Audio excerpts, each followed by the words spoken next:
part of me. Yes, I've got you under my skin. I've tried so not to give in. I said to myself, this affair ain't never gonna go too well. But why should I try to resist when, baby, I Hey, welcome back to the podcast. My guest today, tonight, on this podcast, you don't know what time it is. My guest on this podcast is my good friend Adam Cozens. Adam is a fantastic joke writer. He's written on a ton of shows, late night monologues, and Saturday Night Live jokes, and he's very, very good joke writer. Super fun guy. I've known Adam my whole time in comedy, and always is just a great hang and a fun dude to be around, and always really just lights up a room. He's a good dude, and I was happy to talk to him. We talked about a lot of stuff. He's also a dad. Just recently had a new daughter named Joy, and thought it'd be fun to catch up with him. And I was right. I hope you enjoy time with Adam Cozens. Make sure you check the show notes and go out and check out his comedy special on Dry Bar Comedy. It's a good sign. Listen, he's great. Not really sure where they felt the need to print and laminate 45 of those. I'm assuming there was an incident. Just gotta take a gamble and assume that's exactly what happened. I don't even know how you enforce that. Seems like a self-policing type thing. Gotta tell you, the buddy system, that doesn't work. A little check and pat, not on my watch. Wow. It's been all me, baby. But, we just kind of gotten into a routine. Yeah. It's. How about yourself? Yeah, man. It's been a lot of the same thing every day, and it's weird because it impacts the way you perceive time, I think. Mm-hmm. You know what I mean? Like, there's nothing to mark. You've had a big event, so you probably had some more novelty than most. Yeah, definitely. Like, I've been able to be like, okay, so we got pregnant in March, and the baby's going to be due in late November, early December. So I had that, but days of the week, outside of doing stuff for my day job, which is still working from home and very fluid, and sometimes weekends or weekdays and etc. It is really hard to break what's that song from Rent, Days in a Year or something, like, I don't know. 600 minutes. Yeah. How do you measure your, that was actually, I don't know if you can see this. I did this earlier today. I was sent an art set, and I marked off, for people listening at home, it's like, in prison movies where they, like, the guy takes a knife and puts scratches in the wall. Yeah. For every day he's been in the joint. I did that today. It's like a little art project, and I've marked off, this is March 12th, and this will take us through the end of the year. So I'm assuming we're still going to be in lockdown for the next 9 days. So I prorated it a little bit. Yeah. To the end of the year. Not bad. That's nuts. What have you been doing other than that stuff? Like, are you bored? Are you thriving in this kind of thing? Like, do you miss stand up? Like, what's going on? Thriving makes it sound like I'm having a great time. Definitely not having a really good time. Because you look ecstatic and you're glowing, Do I look happy? I think I'm finding the bright side in life, like Eric Idle said at the end of the movie Life of Brian. I'm always looking towards the bright side of life. Yeah. I've just been able, I think I've been, very blessed. You have children yourself, Matt, that I didn't get a lot of time to just lay around and feel sorry for myself and, wish we could just go back to the way things were. Cause I have this 3-year-old, and like when everything started, she was like 3 in like a month or two. Yeah. And so she needs to run. So I had to find creative things for her to do. Like, cause the playground's not open. What can we do? Let's go find a huge grass field. And we'd go there until eventually they shut that field down. Then you got to go somewhere because too many people are going to it, and you got to go somewhere else. And, I just haven't had a ton of, I thought being able to like, work from home and be around my wife and all the stuff, like all the things that I used to like long for at the end of a day would be able to like just come home and relax and talk with my wife and stuff, like to have that all day, every day. I figured I would have so much more time because I wouldn't be trying to like separate everything so much. And it was definitely the opposite, where I feel like I have less time than ever. Like, I don't feel like I have just infinite amounts of spare time to give. And I actually am very scared for when the world, quote unquote, goes back to normal. Cause I look at my old routine and I don't know how I physically did it. Getting up, spending time with your kids, driving to work, working there for 8-9 hours, coming home, having dinner, spending time with your family, trying to engage, going out and doing stand-up in the evenings, being out, and then starting the whole routine over again. I'm like, I feel like I don't think I could last 2 days doing that routine right now. Yeah. But it's just tired in a different way. Yeah. There's a lot I don't want to give back that you're right. Just like, man, I'm going to be. Yeah. I don't know if we're going to have to, because I feel like businesses in the world has adapted to this much faster than I think we want to give them credit for. Because I don't know if businesses are going to return in the way that it used to. Like there's the office that I do work out of, this creative agency that I work for, like we still have our office space in Pasadena, but no one's rushing to get back there. And, I don't know if, we still have the lease. Technically we're going to go back at some point, and like we all love being together, so it'd be really good to be together. But we've learned we don't have to be, and it probably saves everyone a lot of money not having people in house. Like it saved all the little things like parking and just whatever little rinky dink events around the office and buying snacks. All those are savings to the companies that have people working from home right now. So. The little things here and there, like paying for someone's internet bill, paying for someone's whatever, it's probably pales in comparison to the money these businesses are saving.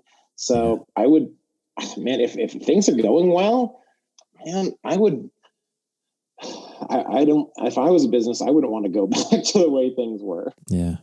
Yeah.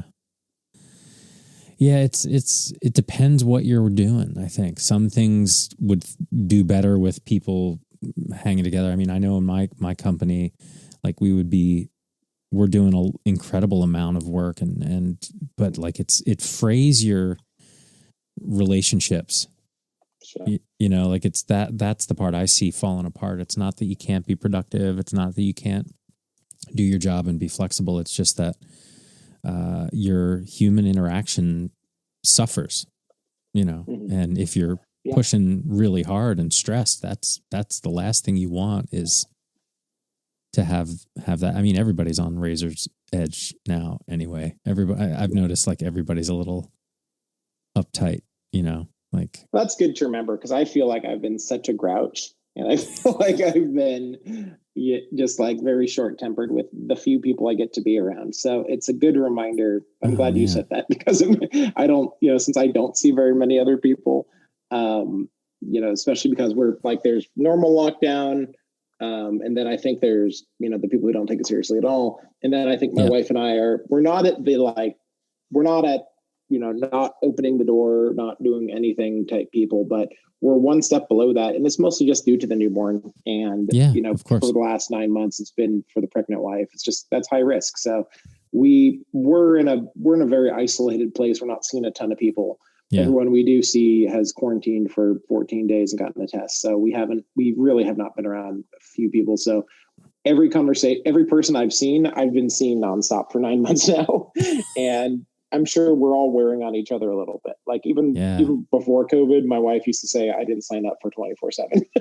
Like we all deserve breaks from each other. Yeah. And now we're constantly underfoot.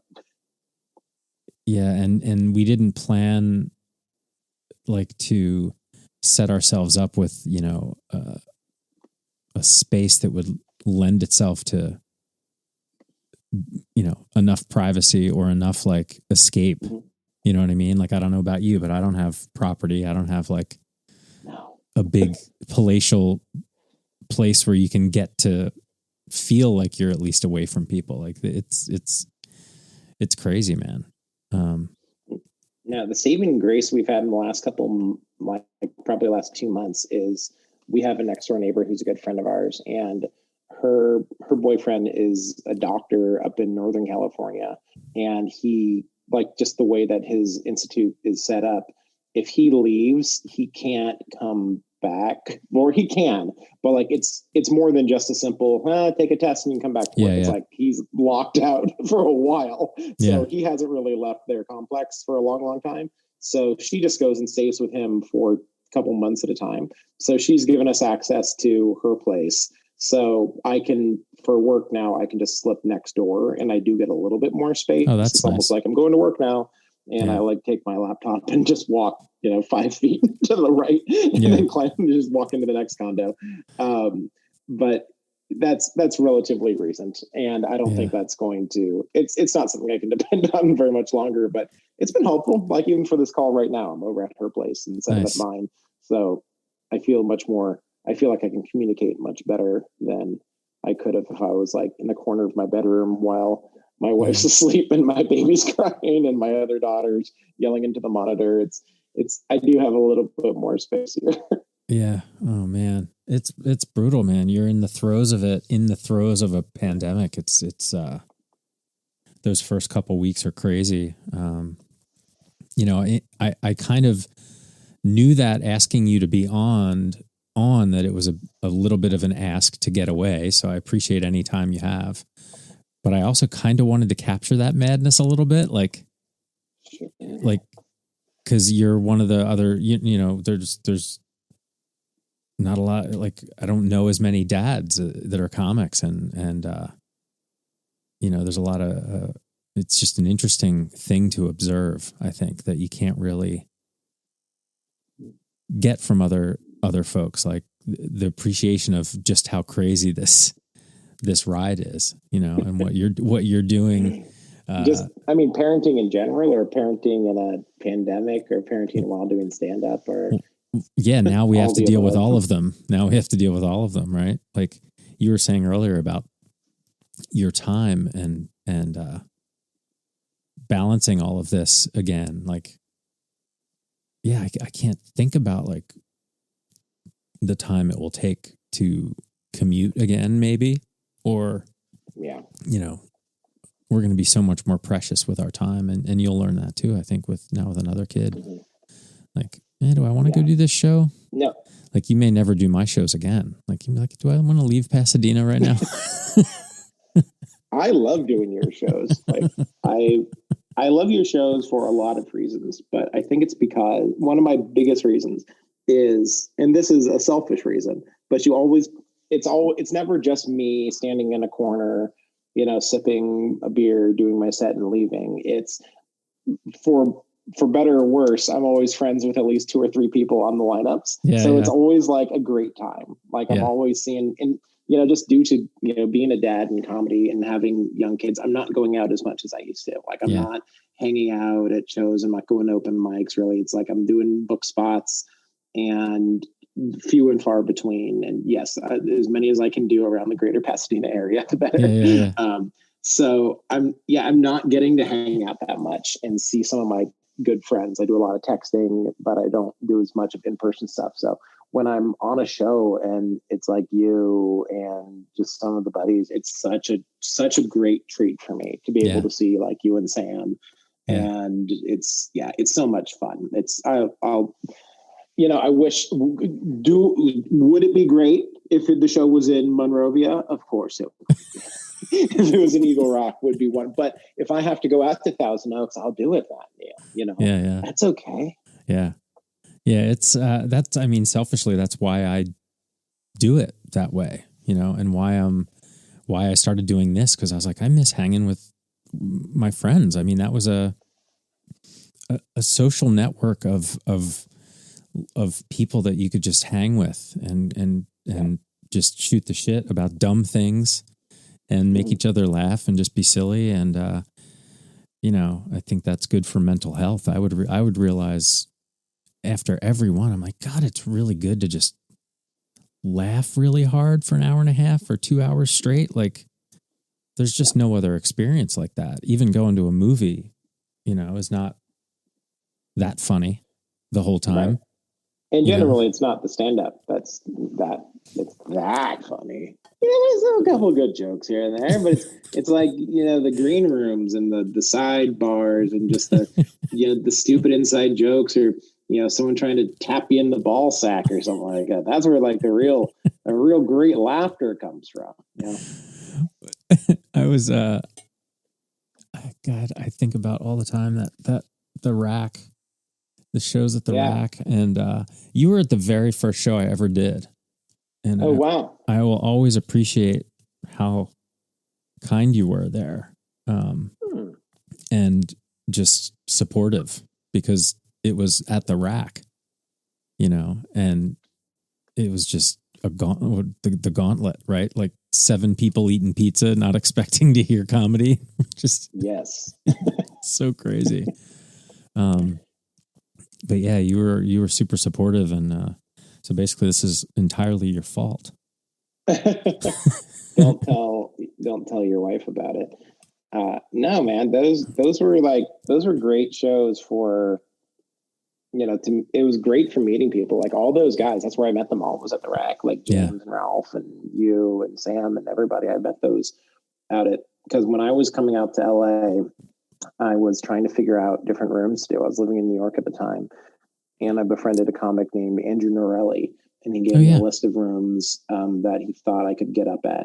And I was a couple of years in the stand-up, but I'd done a few things in New York, but I wasn't going to make it. It wasn't going to be like a holy crap, Adam Cozens is here transition to LA.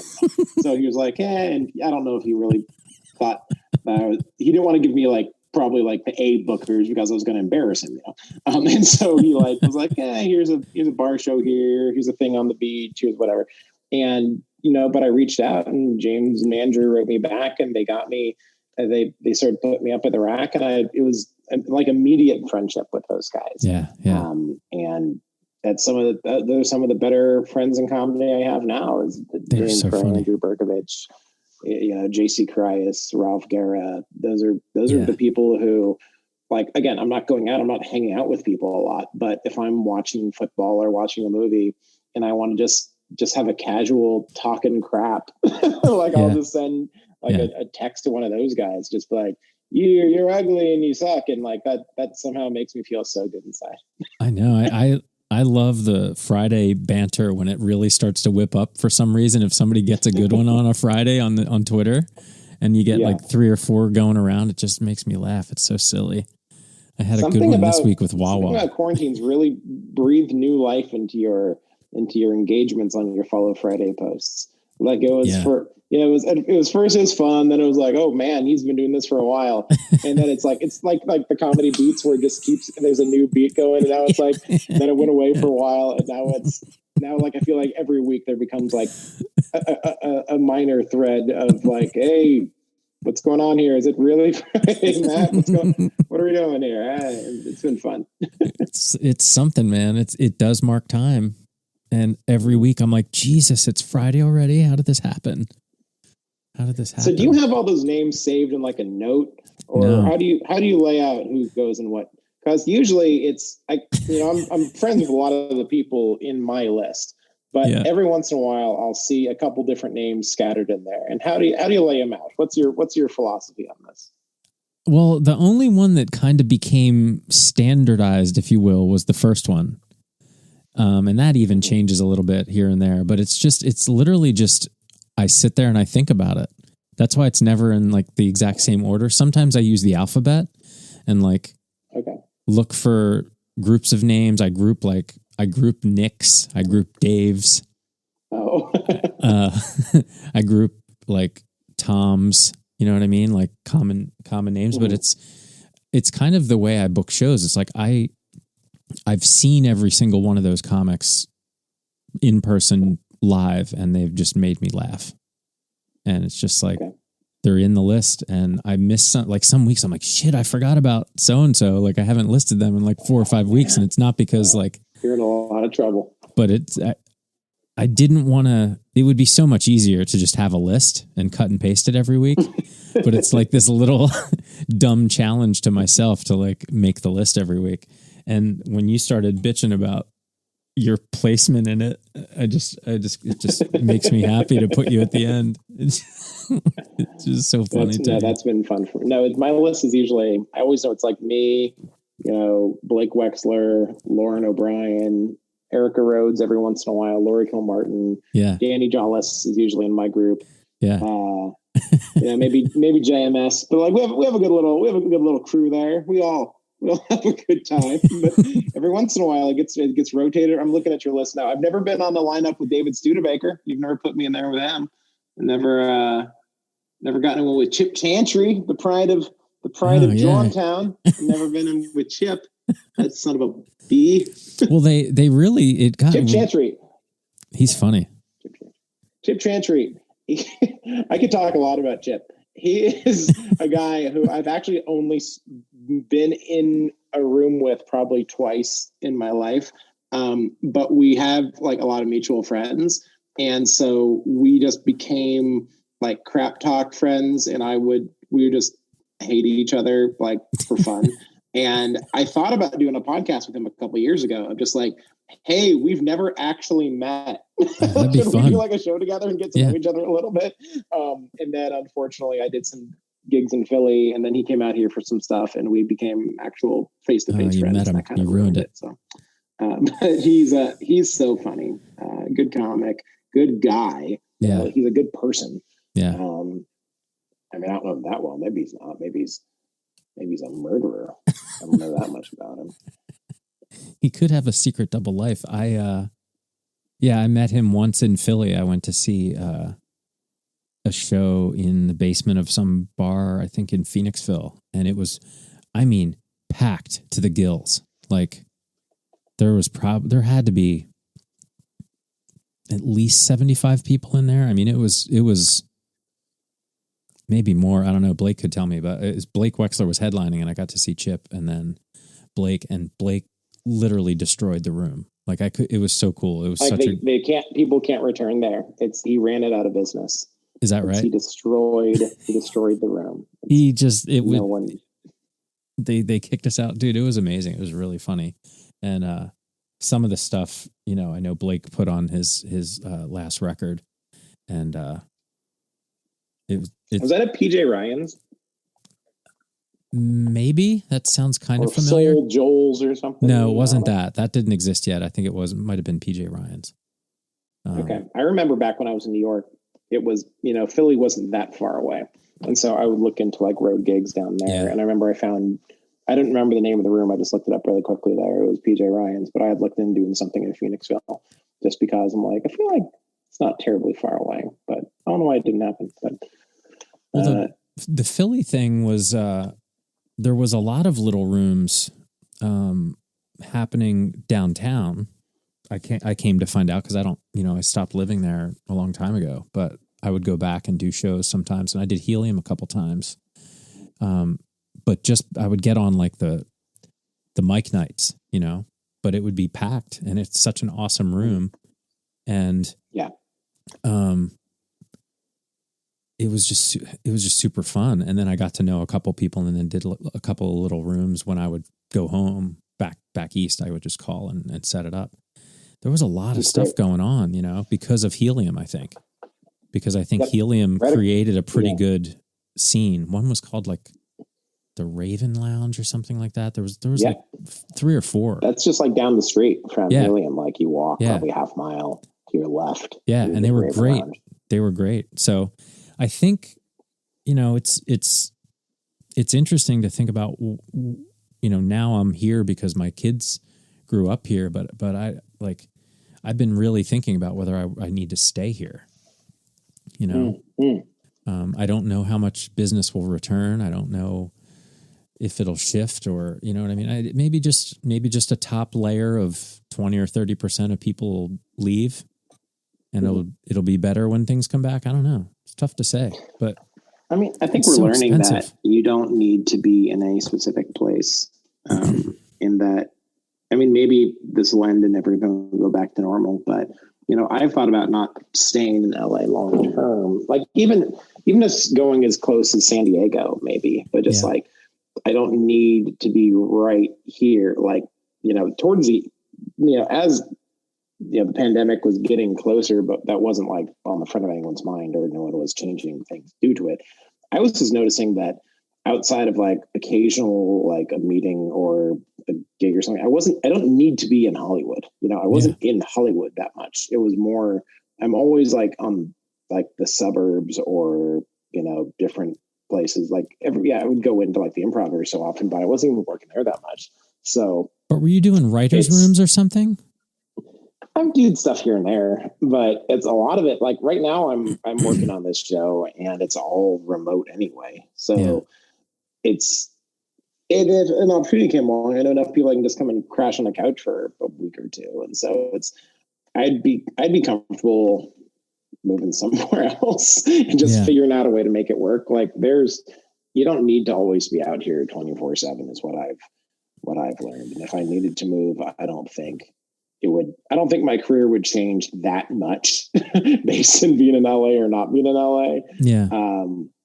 But maybe I would regret it. I don't know. The good thing is it's not really in my hands because my wife is from here too. Oh, okay. And her family's here. And my parents actually just moved down to like Riverside County in like this town called Idlewild. And so they just moved down here like 3 years ago to be like closer to the grandkids. So it'd be a real D move for me to like be like, all right, out of here, suckers. Now that everyone's come down here and try to be helpful to me. I'm moving to Utah or whatever. I don't know. Yeah, I wonder. Yeah, I don't know. I think about it a lot. It's one of those things that I really do love it here. And having not grown up here, I can appreciate it here a lot for what it is and really like it and want to stay. So I guess in a lot of ways it is worth it to me, but then it just seems stupid when I talk to friends that are back east or whatever, different spots around the country that have these palatial mansions with giant yards and land and no one near them and basements, and they're, bitching about the pandemic. I'm like, listen, man, talk to me when you got 1,500 square feet, and that's generous, Right. Everything just seems too small. You want those like wide open spaces sometimes, but, I don't know. Then I just go to the beach and remember that it's 15 minutes away and that's why I'm here and I'm good. So just need that reset, but it's not. I remember at the beginning of the pandemic, people in New York were so mad at people in LA because they're like, you guys at least can go for a walk and be in, you can go for a drive, you can be in the sun, whereas we're all on trains and we can't even go on those trains to get anywhere and it's snowing. And so they were jealous of us for a while there, but I couldn't imagine being, what it'd be like to be in like, suburbs of like Denver or somewhere where, you can actually get some land. And, I don't know, but I probably wouldn't, I'd be doing a whole different line of work if I was doing that too. Yeah. So, but then again, I'd probably have more money since I'd be doing a different line of work. Maybe, or you could keep doing your line of work. Like I feel like there's going to be new pockets of like more little epicenters. Like it can't just be LA anymore. It can't be. It doesn't make any sense. But I love the idea that everyone's just discovering Austin now. Like Austin's been a big city for a while now, but everyone's like, oh, people are moving to Austin now. It's like people have been moving to Austin, just like a couple of famous people moved to Austin. Since South by Southwest, moved to Nashville recently. Nashville's blowing up. Yeah. That's also been happening for a long time. It's a long time coming. It's like, I'm just noticing that one though. Yeah. Like I make fun of other people, but then I have blind spots as well. And mine is, I didn't know people were moving to Nashville. I knew a friend moved there about 5 years ago for something.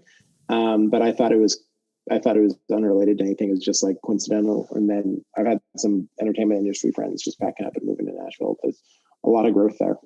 Yeah. I mean, there's lots of cool places. You see those lists of top cities to live in, and it's like, yeah, but then you're surrounded by the state they're in. And I just don't know if I can, like, I'd have a hard time being landlocked, I think, now, after spending so much of my time here so close to the ocean. I think I'd have trouble being unable to get to it, because I don't know about you, but I'm not missing flying. No. That was my wife's big thing, the landlock. Like we went to Boise back in June for like a safe family thing. We drove up there and it was nice. And a lot of people were like, everyone in town was like, a lot of people from California moving here. You thinking about moving here?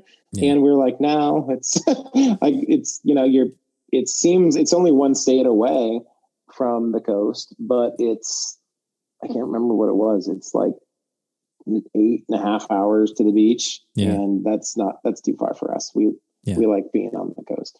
Even like Pasadena is not that close to the water, as you know, but with no traffic, we can get there in 35, 40 minutes. And we couldn't imagine what it would be like to be 8 hours away. Yeah. You just wouldn't get there. You know what I mean? Yeah. We just wouldn't go.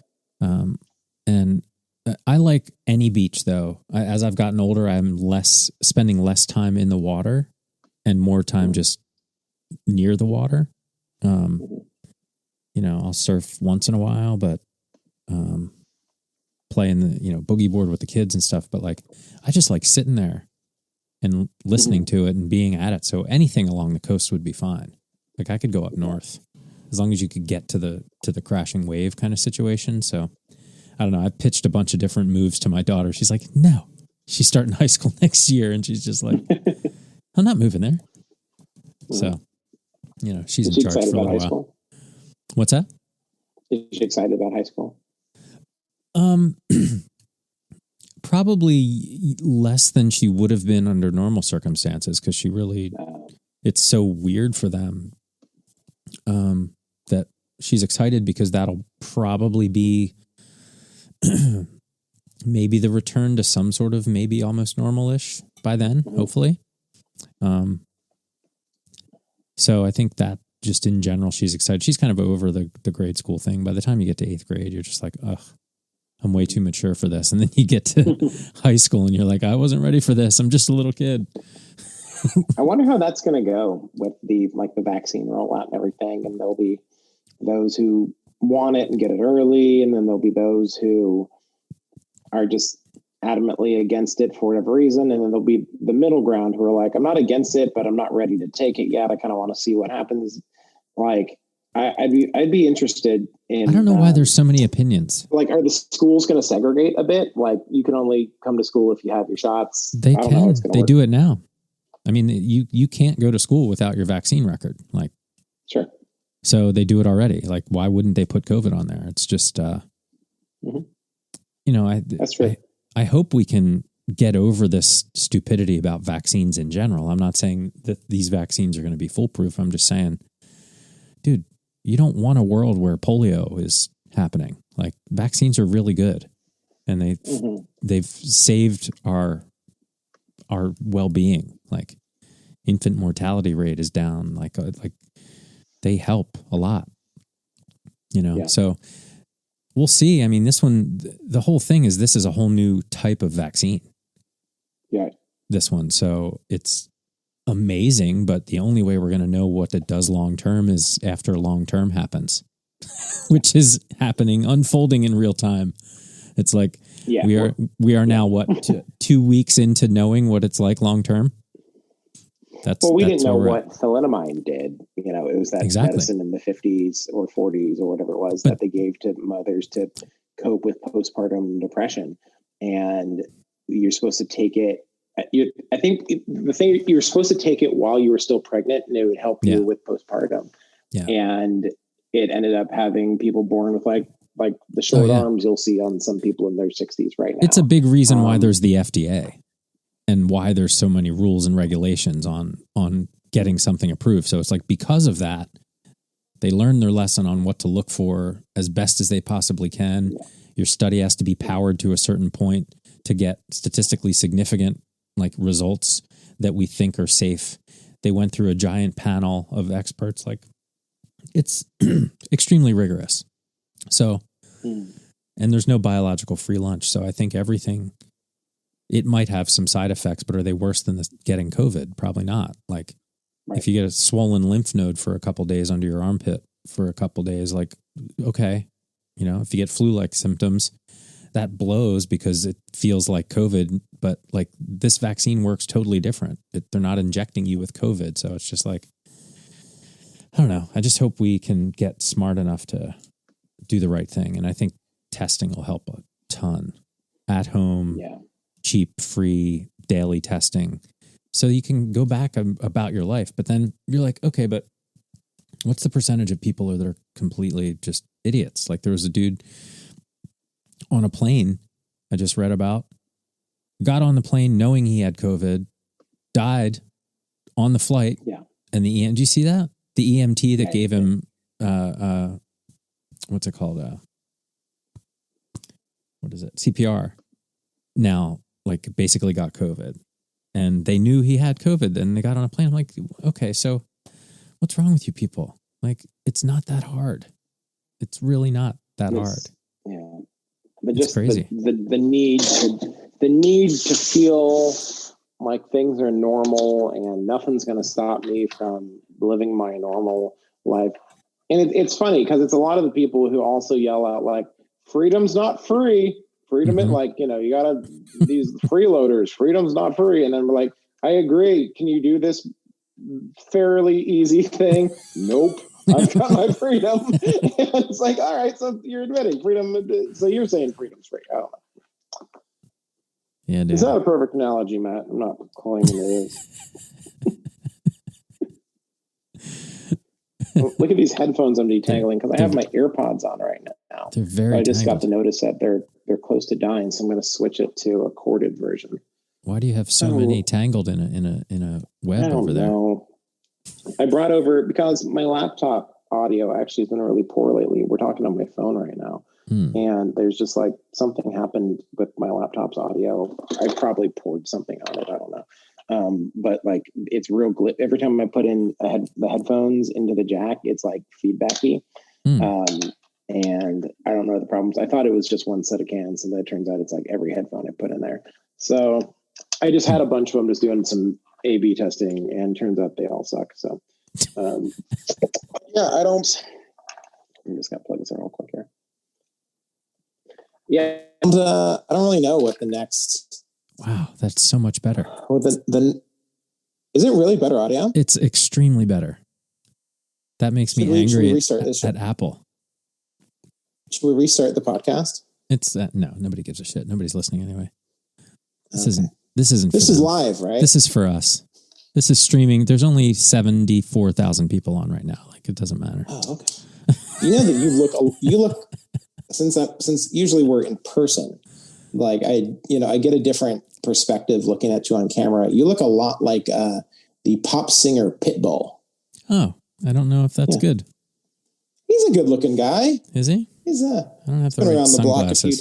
times. He's a Puerto Rican fella. Hey man, he's crushing it. You know, doesn't he wear really tight shirts? I feel like he's a tight shirt guy. Gold medallion. I don't really. Let's see. Pitbull tight. Is he actually a rapper or a producer? Well, that's a great question. When I first discovered Pitbull, he was like a gangster rapper, like really like I'll shoot up your house type guy. And then he's morphed into like kind of a pop singer. He's called like Mr. 305. Now he's like Mr. Miami. He does a lot of like big pop songs. Okay. But yeah, when I knew him, when I first discovered him, back like in shortly, like in the mid 2000s, it was a little much harder than he is now. Now he's, it's not my flavor, but his new stuff's not as raw. No, not. He's sold. No, he's sold out. Yeah, he's not raw at all. It's like a pop. He's like a pop rapper now. I don't know who I would compare him to. Who would I compare him to? He's kind of in a level of his own. That's enough about Pitbull, Matt. Okay. You look a lot like him. Oh man! So is his audio really that much better? It's night and day. Yeah, that's for sure. So crazy. Yeah.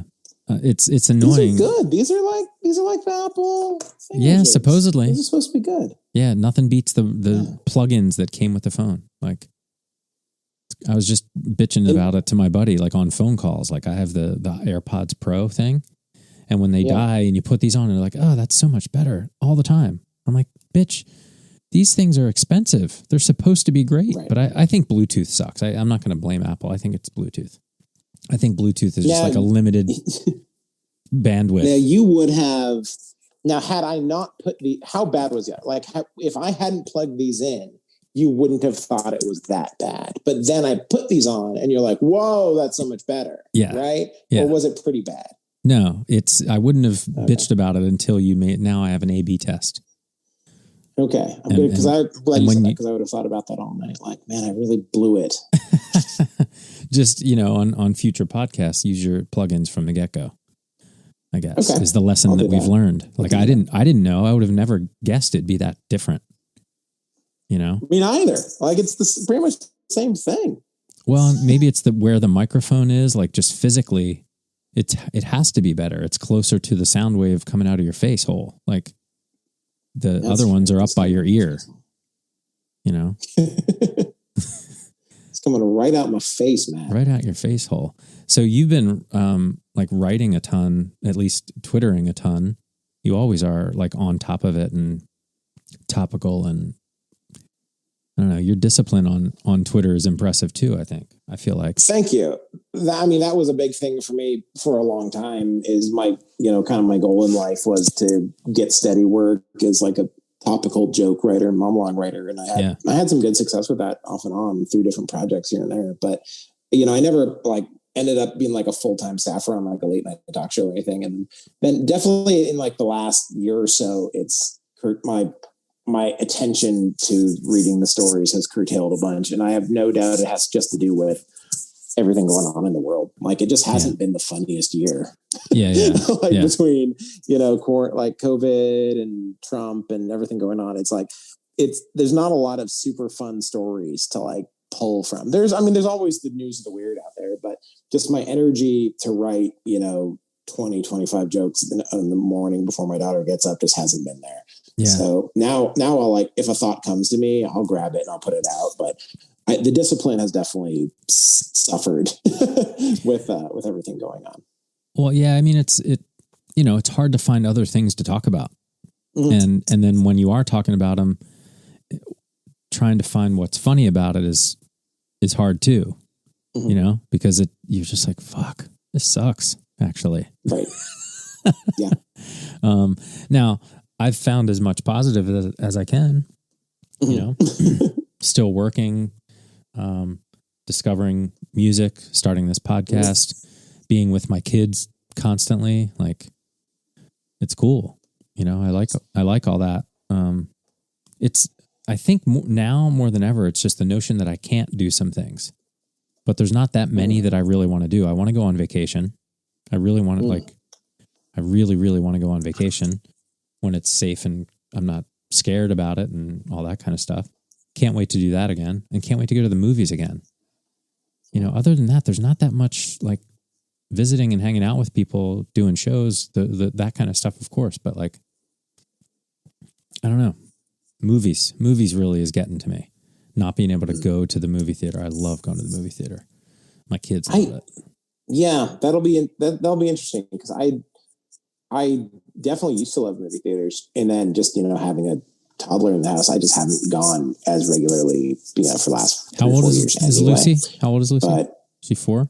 Lucy's she's turning 4 in a few days. Right. So, we haven't been too much in the last 4 years or so, but yeah, I could, if that was suddenly taken away from me a couple of years ago, that would have been, that would have been a big one. She's probably getting to the age where it'll be fun to take her. Like, like once a quarter, there's a Pixar or some kind of animated movie that is just going to be so much fun for you if she's into it. Like, and me and my son and my daughter, she's older now, so we don't do that as much, but like, that's our thing. Like, we love it. So we're doing it at home, but it's like, it's just not quite the same, you know, and miss that a lot. But I just, you know, it's crazy. You do a lot of really, you're just a really good joke writer. I've always thought that. It's like, thank you, man. That's very kind of you. Good to see that you're out there slinging. And how's your dry bar doing? It's good. We've recouped, which may not mean much to many people, but it's a big deal to me. It's so, I don't know how much I'm supposed to talk about this, but these, I don't care. Like, it costs a certain amount to make these things. You know, It's like record labels. Like, it's you get your advance, which was the money they paid me up front to tape it, and then they have a handful of production costs from editing and adding in a whole bunch of laughs and just even like the set building and all that stuff. Sure. And you know, that ended up costing a decent amount of money, and then you start getting paid residuals after they earn all that back. And last quarter, I finally earned all mine back. So that's why I've been pushing it much more on social now, because I actually make money off this thing again. So nice. If you see a lot of me retweeting a lot more than I used to, or sharing links on Facebook, it's because I really want the views. Oh, yeah. Well, it's funny. It's a good one. You did a great job. Where was that at? Was that in Utah? I was one in Provo. Oh, okay. Yeah. Provo, Utah. It's they have like a little club that they tape everything at. And myself and Tim Homian went out there for a weekend, and we just taped back to back. We did does he have one too? It was on a Saturday. He shot one that night. I don't know if his has come out yet. They have a big backlog of ones that they've produced. Wow. Like my buddy Matt taped one about a year ago, and they haven't put his out yet. But they tape so much, and then they just kind of like scatter it out. And especially like when you tape the same weekend, there's like 4 guys who tape my weekend. There's 2 on Friday, 2 on Saturday. And since we all have the same background, like the same set design, like the big green thing, they don't like to put out too many of those at the same time, what I found. So, and the crowd is there for both shows then, right? They're not there. No, they flipped it. Well, they've seen Tim and I, but they'll see the same 2 acts, but then they'll bring in a new crowd for the next set of tapings. If you're wondering, how is that? There's not that many people in Provo. You're absolutely correct. I have no idea where all these people come from, but every week they have 4 shows, and they're full houses, and the shows are like 6 and like 8 o'clock. And so like the sun is out when you're performing on the 6 o'clock show. And it's just kind of a weird feeling. And it's completely sober because it's called Dry Bar, and it's in Provo, Utah. And so they're like, everyone's eating popcorn, got like waters because they don't drink caffeine there either. It was kind of interesting. The 6 o'clock show, they weren't the best laughers, is what I'm trying to say. But it was a lot of fun. Did you only get 1 shot? Did you have just your set? You tape 2. You do the 6 and the 8, and then you tape them twice, and it was good. I hadn't performed stand-up like a month before that. It was just, I think Lucy was like 3 months at the time or whatever, and I just didn't have the energy to go out and hit spots or whatever. And so no, she was older than that. Wait a minute. She was like a year and a half. I don't know I think I was just lazy. And so I hadn't done much stand-up. And then like the week of the taping was coming up, and I just begged Melissa McQueen to let me do like a quick 5-minute set at Barney's Beanery in Pasadena, just so I could shake off even a little bit of rust. But really shaking off all the rust happened in my first set that night, like the first 40-minute set. And then the second show was really good. And that's where like most of the special was from. But the first set was fine. It wasn't like the worst thing I've ever done, but the second one was much better. And so are you burning all that material now? And like working on something else, or? I think most of that I had it was time to move on from a lot of that anyway. And that was also a very specific kind of material, since it's like, I work pretty clean as it is, but that was like, there's a difference between like this normal clean at like the Improv or something. And then there's like real Provo, Utah, 6 p.m. show clean. And so I did a lot of jokes in there that I haven't actually told in years, just because that was the right venue for it. Right. And some of it was like relatively new stuff, like stuff about my daughter. But for the most part, a lot of that stuff was ready to go anyway. So it was a good opportunity. But no, not as a whole. Like there's some of those jokes I've like rewritten the endings on already, and just like, so I don't want to ditch that premise in general. Yeah. But a lot of that stuff I would, if I was to tape another one for them or for somebody else, I would probably lose most of the stuff. There's maybe a handful of jokes I would keep that would tie into like more of a larger theme and like parenting or whatever. Like I'd probably keep that stuff, but like any of like the more, I don't mean epic as in good, but epic as in like the longer bits, I'd probably throw out just because I have other stuff now.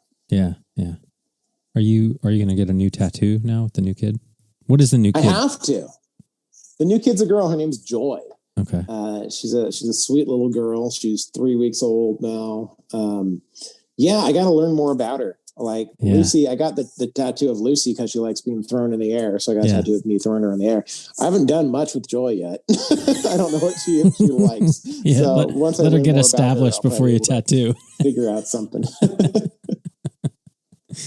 I love your bit about your tattoo. It's so funny. Oh, thanks, man. I went to college to be a radio guy. Like that's what I got my degree in, like communications with an emphasis in like broadcast. Yeah. Me as well. And then I got out of college and I started, but I didn't want to be like a DJ. I wanted to be, I wanted to have my own AM talk show. And I had like a little demo tape from my college radio station and stuff, and I wanted to get work. And then I had this epiphany that like no one would want to listen to this 21-year-old who's never lived his life, kind of tell it like it is, whatever. And so I went off in the world and just started working, thinking that someday, once I've had a little life under my belt, I'd get back into radio. And then a couple of years later, like podcasting comes along, which is like that perfect thing. It's exactly what I wanted to do under like my rules and whatever. But like for whatever reason, I've just never done it. Like I've had a few different shows that I've, wanted to do. I have a Zoom recorder, which I know is like step one or whatever. I've just never, I've outlined shows with different like co-hosts or producers and friends. We've just never done it. I've just never actually put mouth to microphone and recorded a podcast. And I don't really have a good reason for that other than I've let other things be a priority instead of that. Like I'm sure there's times where I've just done nothing, but there's also been times where I've just, opted to be lazy, I guess, for lack of a better word. Well, honestly, dude, it's a game changer. Especially in your, you're isolated now. You got the kids, like for your own sanity in a way, like, you know what I mean? Like it's very helpful. It's very helpful. And not that, I think I would like to think if I was like, I don't know, like, if it was just a reach out on a phone call is different than a, hey, be on the podcast, on some level, like, it's just like, it's a different conversation. It's just a different conversation. But a good one, and one that I think reminds me a lot of like after shows and just the hang. Like it's not a surface level, but it's also not like, I wouldn't compare it to therapy, right? Because you're right. You're on a podcast, but it's just like, it's just good. It's like, holy, like reconnecting. And this is all we're going to have for a little while, I think. Yeah. Like if I was producing a show, which I won't at this point, but let's pretend I was, like, I wouldn't expect you to be on it. Like, come on, man, it's fine. Just wear a mask. I'm being safe. It's just like, nah, like, don't we both already have enough existential dread to go around without like layering it on top of a comedy show? Like, I think I did one set back in like May or June, I think it was. It was actually an indoor show because at the time I think we thought it was over, whatever, just like it slowed down a lot. Yeah. I still wore a mask. I still wore gloves when I touched the mic. I was still a little bit, and everyone was socially distanced, whatever, at it. But then, I'd been booked on a handful of outdoor shows, but none of them, they either got canceled or I canceled or something would happen but in long story short, I performed on stage like one time in like the last 10 months. And there was something that was kind of nice about it, because, there's a bit of pressure doing stand up and feeling the need to be out there every night, or to be consciously writing something, or to just be doing more and more and more and more and more. And you're wrestling with that against, having a family like you and I both do, and just the different elements of being an adult. And so it can be a bit of a challenge. So to have all that taken away overnight was a bit of a blessing in many ways, that for me, just for my own sanity, of just being like, okay, I'm not competing with anybody today. We're all doing the same thing. No one's able to go out tonight. No one's able to grind and do 5 sets or whatever. Yeah. We're all sitting at home in the same spot, making the best of it. And I know people are figuring out ways to go out now. And, my buddies, Joe's traveling still a decent amount, doing shows around the country in like red states and stuff where they'll put him up still. But, I kind of like it. I kind of like not having to feel bad about not being out tonight, or to, not worried about what's on. I don't have a lot of shows on my calendar for the next month or whatever. I'm where everybody else is right now. And we're all sitting waiting for something to change, and trying to be ready for when that time comes. Yeah. Yeah. I hear you, man. I hear you. Well, listen, man, I'm feeling good. You feeling good? Feeling great, man. This has been really fun catching up. No doubt. I know, it's been really good to see you, man. This is neat. I enjoyed this. I don't think there's any rules, so it's not like, well, I've had you on now, so that's it. But at the same time, like, I can't wait to talk to people when we don't have to fucking talk about the pandemic. Like, I do feel a little bit relieved to not have to talk about Trump, although, by the way, like, why do we have to wait till the 20th? Right. We can stop anytime. It's clear there's something wrong. But like, man, so there's just a lot to sort out. So I think live things are going to hit a just incredible surge when we can do it safely. Like, how awesome is it going to be? Like, shows will be packed. Shows will be fun. Pretty cool. So that's where I'm like, all right, just hold on till this is over, get vaccinated, and we'll be good again. We'll come back. It'll be good. But anything you want to plug or talk about before we go? I'll put links to go find my dry bar special. I'm getting paid for it now. I'll do that.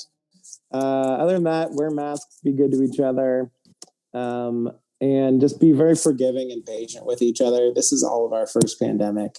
There's a lot of people making mistakes out there, as people, as politicians, as leaders, as whatever. Your boss is making mistakes. We're all screwing it up. And give grace, give patience, because no one knows what they're doing right now. And we're all going to look back and be like, ooh, why did I do that? And some people are going to regret being so overcautious like I am. And some people are going to regret not being cautious enough. And, there's some people who won't learn anything from this experience. But I think it's a good opportunity for us all to kind of do a quick mental, physical reset. I think we're going to get some good stuff. We're going to get some good perspective coming out of this on the other side. We're going to appreciate things a lot more. Yeah. Then we're doing it right. Yeah. Good chatting, Adam Cozens. You too, man. Yeah. I've tried so not to give in. I said to myself, this fair ain't never gonna go too well. But why should I try to resist when, baby, I know too well that I've got you under my skin. I'd sacrifice anything come what might for the sake of having you near, in spite of a warning voice that rings in the nights, repeats and repeats in my ear. Don't you know, little fool, you ain't never gonna win. Use your mentality, wake up to reality. But each time I do, just the thought of you makes me stop just before I begin. Yes, I've got you under my skin. Hey there, you with the stars in your eyes.